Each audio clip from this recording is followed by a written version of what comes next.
Nama Om Vishnu Padaya Krishna Pastaya Bhutale Srimati Bhaktivedanta Swami Niti Namane Namaste Saraswati Devi Gaurvana Pacharne Nirvishesha Shunivari Bhaskata Desatarne Shri Krishna Chaitanya Prabhu Nityananda Shri Advaita Gadadhar Shri Vasari Gaura Bhaktivinoda Hare Krishna Krishna Krishna Hare Hare Hare Rama Rama Rama Hare Hare. Chapter 13. Kshetranya Yoga, Nature, the Enjoyer, and Consciousness. Ataha Trayodasho Adhyaya. Arjuna said, O my dear Krishna, I wish to know about Prakriti, nature, Purusha, the enjoyer, and the field and the knower of the field, and of knowledge and the object of knowledge. The Supreme Personality of Godhead said, This body, O son of Kunti, is called the field, and one who knows this body is called the knower of the field. O scion of Bharata, you should understand that I am also the knower in all bodies, and to understand this body and its knower is called knowledge. That is my opinion. Now please hear my brief description of this field of activity and how it is constituted, what its changes are, whence it is produced, who that knower of the field of activities is, and what his influences are. That knowledge of the field of activities and of the knower of activities is described by various sages in various Vedic writings. It is especially presented in Vedanta Sutra with all reasoning as to cause and effect. The 5 great elements, false ego, intelligence, the unmanifested, the 10 senses and the mind, the 5 sense objects, desire, hatred, happiness, distress, the aggregate, the life symptoms, and convictions, all these are considered, in summary, to be the field of activities and its interactions.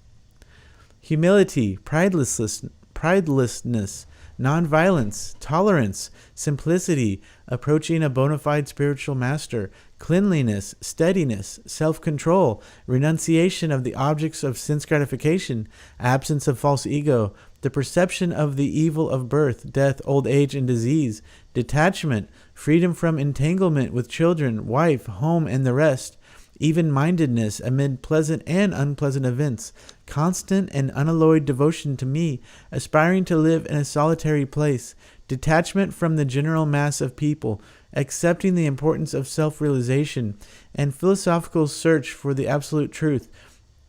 All these I declare to be knowledge, and besides this, whatever there may be is ignorance. I shall now explain the knowable, knowing which you will taste the eternal.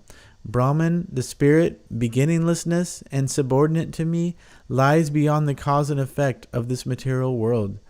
Everywhere are his hands and legs, his eyes, heads and faces, and he has ears everywhere. In this way, the Supersoul exists, pervading everything. The Supersoul is the original source of all senses, yet he is without senses. He is unattached, although he is the maintainer of all living beings. He transcends the modes of nature, and at the same time he is the master of all the modes of material nature. The Supreme Truth exists outside and inside of all living beings, the moving and the non-moving. Because he is subtle, he is beyond the power of the material senses to see or to know. Although far, far away, he is also near to all. Although the Supersoul appears to be divided among all beings, he is never divided. He is situated as one. Although he is the maintainer of every living entity, it is to be understood that he devours and develops all. He is the source of light in all luminous objects. He is beyond the darkness of matter and is unmanifested. He is knowledge, he is the object of knowledge, and he is the goal of knowledge. He is situated in everyone's heart. Thus the field of activities, the body, knowledge, and the knowable have been summarily described by me. Only my devotees can understand this thoroughly and thus attain to my nature. Material nature and the living entities should be understood to be beginningless. Their transformations and the modes of matter are products of material nature. Nature is said to be the cause of all material causes and effects, whereas the living entity is the cause of the various sufferings and enjoyments in this world.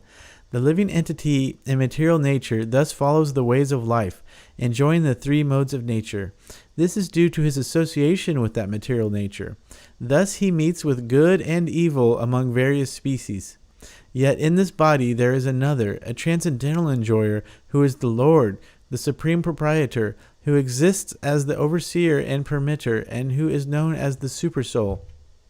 One who understands this philosophy concerning material nature, the living entity, and the interaction of the modes of nature is sure to attain liberation. He will not take birth here again, regardless of his present position. Some perceive the Supersoul within themselves through meditation, others through the cultivation of knowledge, and still others through working without fruitive desires. Again, there are those who, although not conversant in spiritual knowledge, begin to worship the Supreme Person upon hearing about him from others. Because of their tendency to hear from authorities, they also transcend the path of birth and death.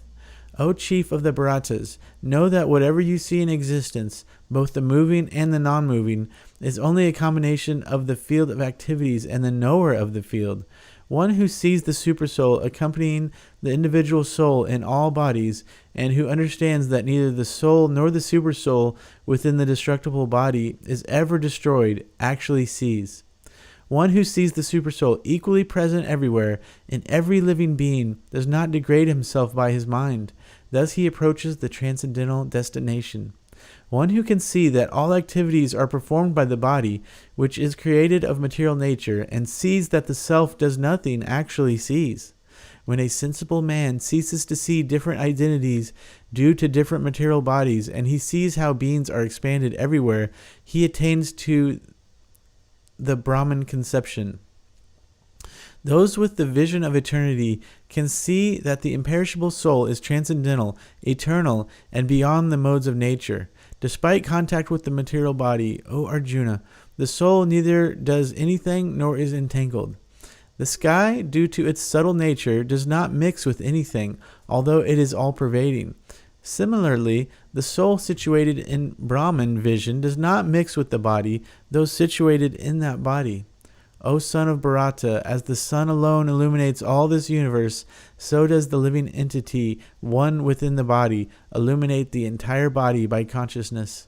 Those who see with eyes of knowledge the difference between the body and the knower of the body, and can also understand the process of liberation from bondage and material nature, attain to the supreme goal. Om Tat Sat Iti Srimad Bhagavad Gita Su Upanishadsu Brahma Vidyayam Yoga Shastre Shri Krishna Arjuna Samvade Kshetra Kshetrajna Yoga Nama Trayodasho Adhyayaha. Thus end the Bhaktivedanta translations to the 13th chapter of the Srimad Bhagavad Gita in the matter of nature, the enjoyer, and consciousness.